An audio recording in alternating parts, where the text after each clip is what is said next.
YouTube, it's Kathy, Happy Bookmas. This is my weekly entertainment wrap-up for December 17th through 23rd.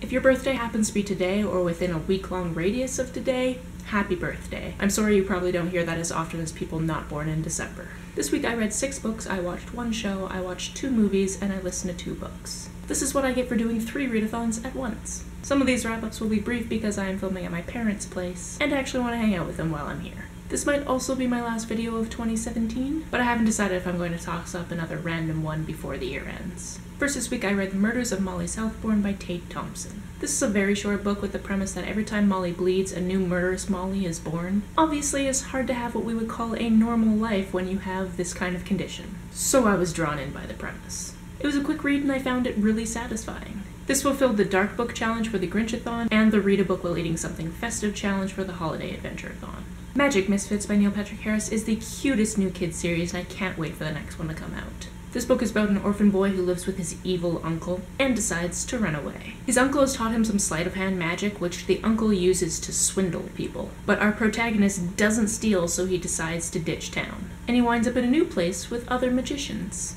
It was a quick middle school read with a ton of extras thrown in, and like I said, I'm really looking forward to the next book. This fulfilled the Red Cover Challenge for the Holiday Adventure-a-thon. I did it! I finally did it. I finished Ash by Melinda Lowe. This is a Cinderella retelling, the 3rd I've read this year, the others being Cinder and Gigarella. This one is dark and it isn't set in the present or the future, but left in the past. I enjoyed that the same basic premise was there, but elements like the fairy godmother were twisted. This retelling also has a queer protagonist and a love triangle situation, and I was here for it.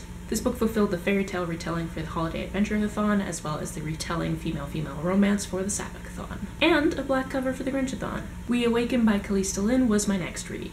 I was looking forward to this one for the ace representation, but really didn't like the writing. Especially in the first few chapters, it felt like an early draft. And although I was enjoying the writing towards the middle, I found the writing pretty heavy-handed at the end. Things wrapped up nicely, but we knew so little about the antagonist that her motives just didn't make any sense. It was an interesting concept and I enjoyed the friendships and the relationship, but wanted more from the writing. This book fulfilled the challenge of reading a book with an ace main character for the sapphicathon. Rosemary and Rue by Shauna McGuire was my second favorite read this week. It's about October, a half-fae, half-human woman who owns a detective agency. I really can't get further into the plot than that without spoilers. I really enjoyed seeing aspects of Celtic mythology in present-day San Francisco.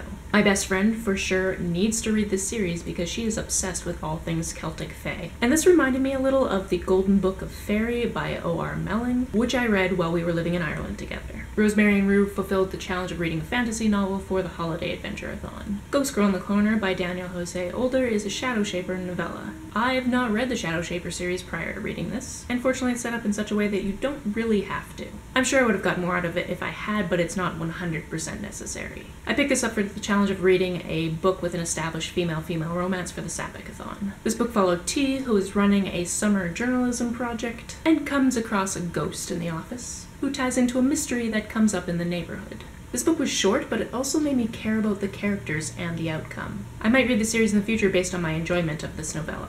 This week in Survivor, the person I've been rooting for since the beginning did not win, but made it into the final 3. The concept for next season, Ghost Island, is very intriguing. First holiday movie I watched this week was Love Actually, which probably doesn't need any introduction. It is not without its flaws, but it fills me with Christmas cheer. And the string of swearing near the beginning of the film is, to this day, my favorite string of swears. Arthur Christmas is another Christmas movie we watched, and it is just cute. It was really nice to hear Hugh Laurie's natural voice again. I loved hearing Jim Broadbent again. The writing was adorable.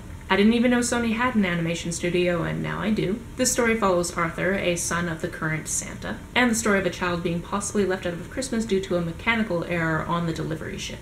I am glad my friend Tristan found this one randomly last year and decided that if we're going to make him watch Love Actually, he's going to make us watch this. Good choice. This week, I listened to Words in Deep Blue by Kath Crawley. This is my favorite book of the year. I have already ordered myself a used copy. This is an Australian YA contemporary about a girl named Rachel who is mourning the loss of her brother Cal. He died just before her final year of high school, which she ended up failing because of her depression and grief over Cal. She's sent to live with an aunt in a town she used to live in, where her previous best friend still lives. On the night that she moved away from that town 3 years ago, she left a letter for her best friend confessing that she was in love with him. but he never mentioned getting it and started seeing another girl. Henry, the best friend, lives in a secondhand bookshop, which is the family business. There's so much I love about this book, the aspect of the secondhand bookshop and the community it invites, the theme of grief and guarding one's heart and keeping secrets and living, and the meaning of words. I love the concept of the letter library, which is a detail I will let you discover on your own because, of course, you have to now go read this book. Just do it. If you love books, you will adore this one.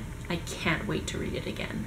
The narration in this audiobook is also very well done, as Rachel and Henry have their own voice actors and all the other characters have very distinct voices. Labyrinths Lost by Zareta Cordova is a YA adventure tale filled with magical realism and bruja cantos. It takes place in Brooklyn, and the protagonist is the middle child in a family where magic is of huge cultural importance. She has a pretty good reason for not wanting her magic to develop.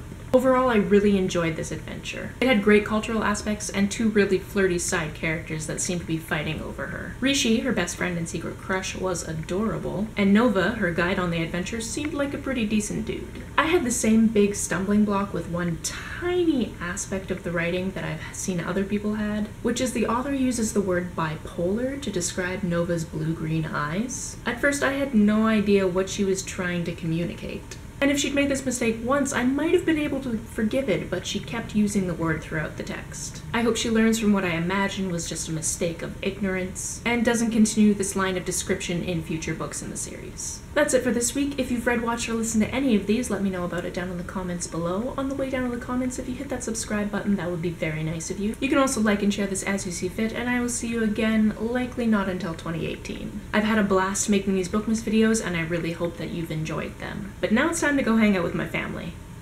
Bye!